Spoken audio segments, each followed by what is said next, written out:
So, ayan mga mi. Ito ay simpleng ulam lang na pag walang-wala talaga kung ano lang natira dyan sa bahay ninyo, sa ref nyo. So, ayan. Nagprito muna ako ng ating pork skinless. Longganisa, skinless yan. So, ayan. Pork po yan kasi yan ang nasa ref na nakita ko. So, ginisa ko muna, pinrito ko muna siya mi, and yan. Magigisa tayo ngayon ng bawang at sibuyas. Alam niyo mga mi, napakasarap din ng dish na ito.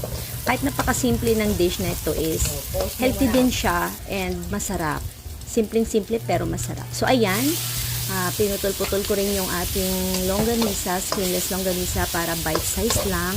Saktong-sakto na pangsahog o sahog. So, ayan. Gisay-gisayin nyo lang rin kasama ng bawang at sibuyas na yan. And lagyan natin ng sabaw. Konting-konting sabaw naman. Hindi naman sobrang daming sabaw. Sakto lang. Lagyan natin ng seasoning, paminta, yan. And ayan, ako ay naglalagay yan. Maraming paminta ang nilalagay ko. Patis. Ayan, maglalagay din ako ng patis. Mahilig kang maglagay ng patis mga mi sa ating dish kasi parang mas nagiging malinamnam siya. Nilagyan ko rin ng konting salt since may patis na. Ayan. Then, halu-haluin lang para mag-combine lahat ng mga ingredients.